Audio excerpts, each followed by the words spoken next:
Yo creo que también se ha vuelto una moda decir que somos sostenibles, que somos sustentables, pero aquí es como qué tan cierto es. Simplemente con que a veces aparezca un verde o una hoja, una planta o algo que tenga que ver con la naturaleza y diga eco, uno da su voto de confianza de que realmente es así. Ha llegado el momento en donde todos estamos volteando a ver lo sustentable y lo sostenible, entonces ahora todo el mundo quiere llamarle sustentable a algo que tal vez no es sustentable, ¿no? La moda rápida nos acostumbró a simplemente ir y escoger, usar y descartar. Aprende a hacer las cosas para que sepas el valor que tienen. No tiene ese precio porque sí, sino por todo lo que hay detrás. El consumismo ha permitido que sea de fácil adquisición, como si estuviéramos scrolleando también la ropa.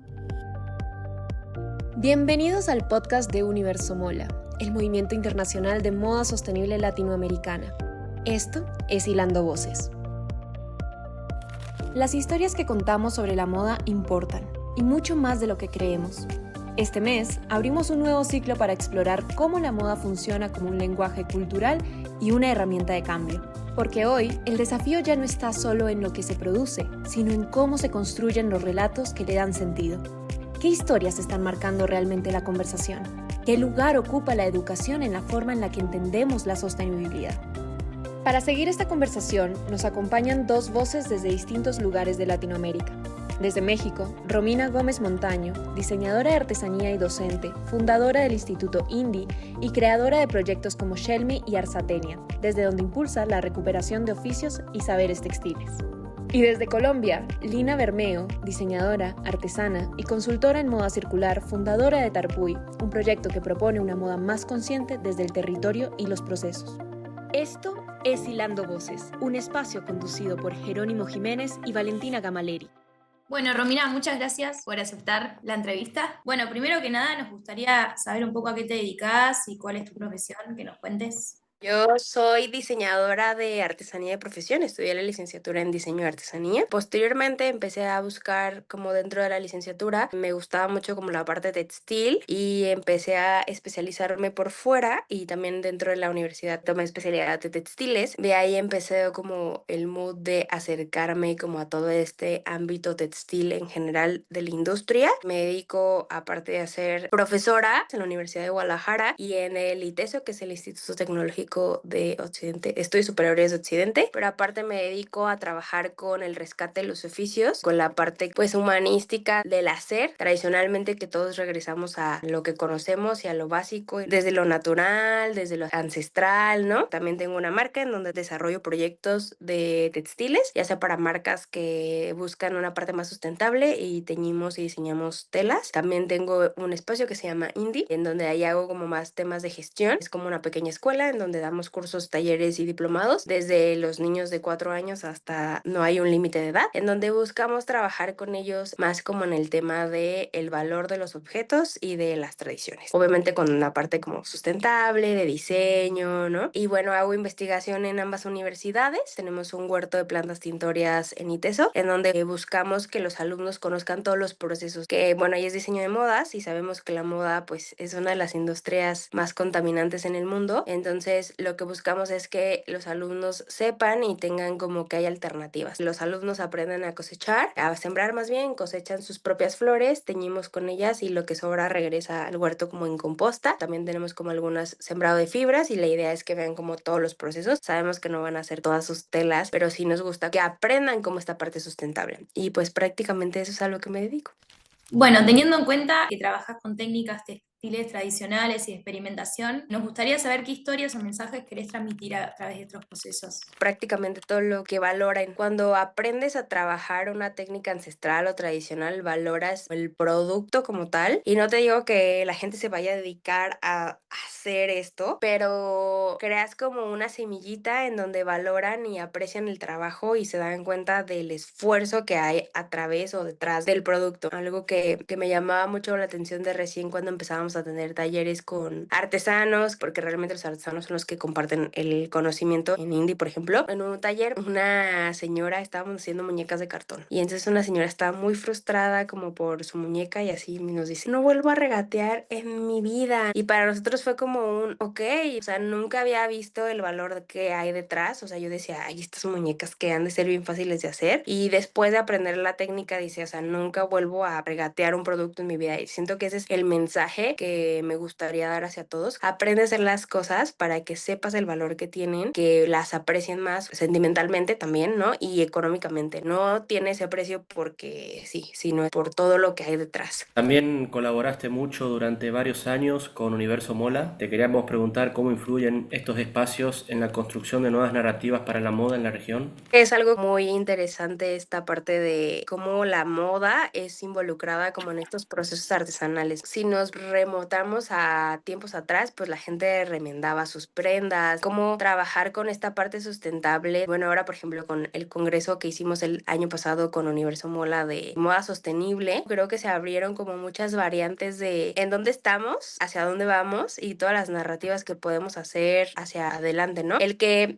valoren como la técnica, incluso hasta que dejemos una semillita en donde la gente piense en qué tan sustentables somos o qué tan sostenibles somos, es un gran aprendizaje que les dejamos dentro de. ¿Y crees que conocer el origen de las fibras, los pigmentos y los oficios cambia la forma en que las personas valoran más una prenda? Súper sí. El hecho de que aprendan y sepan, incluso aunque sepamos qué es lo que estamos usando todos los días, hace un cambio y una diferencia en todo, ¿no? El conocer como la fibra de dónde viene, que estás apoyando a la mejor a la economía de las personas que cultivan esas flores o que cultivan esas fibras, y luego como el labor de trabajarlo y hacerlo, claro que lo valoran muchísimo. ¿Qué crees que las nuevas generaciones necesitan aprender sobre el proceso detrás de la ropa que usan? Para empezar, deben de conocer de dónde vienen los materiales, de dónde vienen y dónde terminan, porque creo que como diseñadores es muy importante y somos responsables del producto desde que lo estamos diseñando hasta que el producto muere. No nada más como nuestra parte es como, ah, ya lo diseñé y ya, no me importa dónde va a terminar ese producto. O sea, debemos de ser responsables desde que tú estás diseñando una prenda, un producto, un objeto. Oye, ¿y ese producto dónde va a terminar? Y entonces de ahí debemos de conocer los materiales. Ok, si entonces trabajo con plásticos, ¿en dónde va a terminar esa prenda? ¿O qué va a pasar después de que pase de moda y ya no la usen? Creo que eso podría ser lo principal, conocer todos los materiales y ser responsables de nuestros diseños desde el momento en que estamos bocetando hasta el momento en el que muere ese producto, podríamos decirlo así. Como hoy dijiste al comienzo sobre que están también como una fundación que cosechan sus propios alimentos, lo más que sobre se utiliza para otras cosas, quizá el proceso es parecido o no. Yo creo que sí, el proceso es parecido. Por ejemplo, nosotros justo lo acabas de decir, en el huerto agroecológico universitario, pues tratamos de hacer este ciclo de vida en donde sembramos, cosechamos, nos llevamos al taller para teñir, después esa fibra regresa al huerto, ¿no? Y entonces se hace como un ciclo en donde para yo necesitar sembrar, necesito esas flores que ya se hacen composta, y entonces se hace un ciclo en donde estamos siendo conscientes de dónde están los productos que estamos utilizando, ¿no? Bueno, los materiales. Y hablando un poco sobre el discurso que tienen las marcas sobre sostenibilidad y demás, desde tu mirada como diseñadora, ¿qué diferencia pensás que hay detrás de un proyecto que respeta los oficios textiles de uno o que solo usa eso como estética?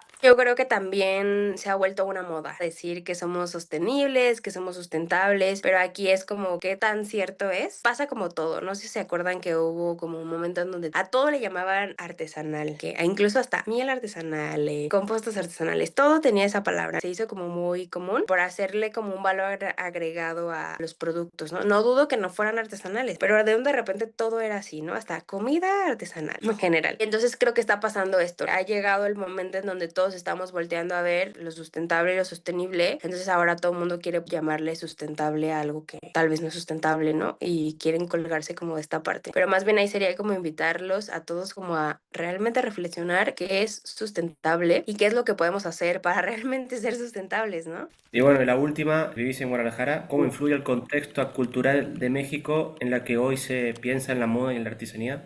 que Guadalajara está pasando por un fenómeno en donde está volteando a ver escenarios de moda, escenarios culturales en general, como de arte. Obviamente nos falta mucho, pero estamos llegando en un punto en donde hay demasiados espacios para proyectar proyectos. Hay mucha gente abierta a conocer más lugares, conocer personas que hacen cosas interesantes, y creo que eso es lo que vuelve como muy rica la ciudad. Hay una gran variedad cultural en general y cada vez vamos a ir creciendo más. El año pasado que tuvimos el Congreso de Moda Sustentable acá, estuvo muy interesante cómo había varios escenarios de personas que están metidas en el medio, que a lo mejor no se conocían o no habían coincidido tanto, y que el mismo escenario o el mismo Congreso los hizo hacer un networking en donde pues de ahí van a fusionar más proyectos. Entonces creo que Guadalajara está en un punto de crecimiento en donde está aperturado a qué más hay, qué más hacer, y eso es lo interesante. Bueno, no sé si te gustaría hacer alguna reflexión personal o agregar algo. Pues nada más los invitaría a todos, los diseñadores en general o las personas que crean, como esta reflexión, ¿no? Que nosotros somos responsables de nuestros diseños desde el momento en el que bocetamos, escogemos una selección de materiales, diseñamos un producto y hasta dónde va, ¿no? En general, dónde termina, dónde muere ese producto es nuestra responsabilidad. Bueno, muchísimas gracias por tu tiempo, súper interesante todo, un gusto conocerte. Esperemos Muchas que nos gracias, conozcamos Romina. pronto presencial.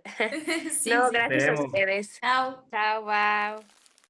Hola Lina, ¿cómo estás? Gracias por aceptarnos la entrevista. Va a ser una breve entrevista. Primero te queríamos decir gracias. Si nos puedes decir un poquito a qué te dedicas. Gracias a ustedes por la invitación. Un gusto volver a casa porque hace ya algunos años hice parte de Universo Mola y de la Fundación Entre Soles y Lunas. Qué bueno estar de nuevo. Mi nombre es Lina Bermeo, soy diseñadora, soy artesana con un enfoque en sostenibilidad y en regeneración. Vengo trabajando en un proyecto que se llama Tarpuy, que es un proyecto colaborativo de moda sostenible en Colombia ya desde hace 6 años. Bueno, en Tarpuy hablas de sembrar a través de moda. ¿Qué historia querés contar con las prendas que creas? Primero, el nombre nace de una búsqueda personal, cambiando, como tú dices, primero los estilos de vida propios. Yo me considero una persona de estar en contacto todo el tiempo con la naturaleza. Voy habitualmente a la montaña. Tengo recuerdos como de infancia de estar todo el tiempo en contacto con la naturaleza. Y un momento en mi vida en que dije como necesito tener unos hábitos que sean más saludables, más responsables. Entonces empecé por cosas básicas, por ejemplo, dejarme las canas, no utilizar productos cosméticos que sean nocivos para la piel, que hayan sido testeados en animales. Pues yo ya había estudiado diseño y empieza como una búsqueda también desde lo profesional, hacer un espacio distinto que tuviera que ver con la moda, con la naturaleza y con estas nuevas formas como de transitar la existencia. De ahí nace entonces Tarpuy. Tarpuy es una palabra que en quechua significa sembrar. Empiezo yo también a hacer contactos en diferentes espacios para dejar una semilla y sembrar conciencia desde en la forma en que producimos la ropa y en la forma en la que vestimos esa ropa. También ha sido un espacio de encuentro con otras marcas, con artesanas, vinculando oficios textiles, procesos de tintorería natural. Esto ha permitido pues ya también integrarlo como mi búsqueda personal, pero empieza también como a expandirse a otras personas y eso ha sido muy especial. Genial, Lina. Bueno, y hablando desde tu experiencia también con la marca y demás, ¿crees que las historias detrás de una prenda pueden llegar a cambiar la forma en que las personas consumen la moda? Sí, yo creo que es vital pues la narrativa, como en términos de marketing, de mercadeo, de ventas, pero también cuando tú cuentas esas historias que hay detrás, pues finalmente la gente conecta un poco más con eso que hay. Para nosotros, por ejemplo, es importante contarle a la gente que para el proceso de tinte natural hacen cosechas dependiendo de los ciclos de la naturaleza. Por ejemplo, hay unas cosechas que desarrollamos cuando está la luna llena, porque es cuando la salvia está más arriba en las flores, en los frutos, y de ahí es donde extraemos colores para poder intervenir las piezas textiles. Muchas veces en el quehacer de un emprendimiento, de una empresa que no es una empresa de gran volumen, estas narrativas a veces se quedan, ¿no?, un poco cortas porque uno está como aquí y allá haciendo mil cosas. Sin embargo, sí considero importante que la gente conozca cuál es todo el ecosistema que envuelve a Tarpuy para que comprendan también no solo los procesos, sino también entender que a veces los costos varían porque viene detrás, hay muchas manos, hay mucha gente que viene colaborando para que una sola prenda pueda estar en el maniquí, en una pasarela, en una persona o en un espacio ritual o ceremonial, que para nosotros también son muy importantes esos espacios. Ahí justo nos abriste una puerta. Como diseñadora e investigadora de oficios textiles que sos, ¿qué crees que deberíamos aprender sobre el origen de la ropa que usamos? Pues yo creo que hace parte de un proceso de conciencia de todos los puntos de vista. Si yo quiero un espacio donde yo me sienta cómodo, pues yo adecuo las cosas. Si en mi cuerpo también necesito otras cosas mucho más nutridas, entonces me alimento bien, escucho otro tipo de música, podcast, algo que me alimente. Y asimismo en la ropa, entonces yo empiezo a indagar. Si yo sé que ciertos alimentos son nocivos para mi salud, también puedo llegar a entender que hay ciertas fibras textiles que son nocivas para mi salud física, para mi energía. Y ahí empiezo yo como consumidora a indagar, a preguntarle a las marcas qué hacen, cómo lo hacen, por qué, que a veces los tiempos pueden ser largos. Y nosotros como consumidores a veces no nos preguntamos cuáles son esos tiempos. La moda rápida nos acostumbró a simplemente ir y escoger, usar y descartar. Y así durante semanas y semanas. Puede que en 2 semanas esté todo nuevo. El consumismo ha permitido que sea de fácil adquisición, como si estuviéramos scrolleando también la ropa. Pero si nos detenemos un momento a pensar cuál es el beneficio propio para nuestro cuerpo, para nuestra salud, nuestro entorno y para las marcas que producen, podemos empezar a mirar esas etiquetas, cuál es el proceso que hay detrás. Para otras marcas son 2 semanas, pero cuando hay una marca que trabaja con procesos artesanales, pueden ser 2 semanas simplemente, por ejemplo, para nosotros tratando el material con mucho cuidado, con mucho amor, teniendo en cuenta los ciclos de la naturaleza para que esté listo para poder intervenir con los pigmentos naturales y ya luego el proceso de corte y confecciones. Ahí es como un 360 de cómo puede ser la educación, primero desde uno, pero también después desde lo global. Genial, Lina. Y hablando un poco sobre la sostenibilidad y la forma de comunicar de las marcas y demás, hoy en día hay muchas marcas que hablan de sostenibilidad, pero ¿cómo podemos diferenciar cuando una marca tiene un compromiso real o es solo un discurso de marketing? Eso es muy buena pregunta porque puede ser una línea muy sutil, ¿no? Casi invisible desde el lado del consumidor o del comprador, simplemente con que a veces aparezca un verde o una hoja, una planta o algo que tenga que ver con la naturaleza y diga eco, uno da su voto de confianza de que realmente es así, pero viene también como desde la parte de educación, conciencia, de responsabilidad. Yo he tenido la oportunidad también de dar clases en estos temas y generalmente lo que yo digo a la gente es desenvuelvan la ropa, volteenla, miren las etiquetas, miren la composición, porque muchas veces dice sostenible o material sostenible, pero está hecho de 90% poliéster. No es solo la materialidad, también es importante, sino cómo la sostenibilidad puede ser transversal a una marca desde los materiales, la acción social, desde los impactos ambientales, pero sí le toca a uno con lupa poder identificar si realmente eso que están comunicando es sostenible, puede ser regenerativo, puede ser un discurso simplemente al que se están sumando otras iniciativas, porque de alguna forma ya no es simplemente como un adorno, sino es pajaritable que cada marca o cada iniciativa o cada producto o servicio tenga un componente de sostenibilidad. Perfecto, Lina. Me gustaría que si puedes profundizar un poco más sobre qué desafíos aparecen cuando se intenta construir una marca auténtica dentro de una industria que muchas veces siempre prioriza lo rápido y más que nada en las tendencias hoy en día, ¿no?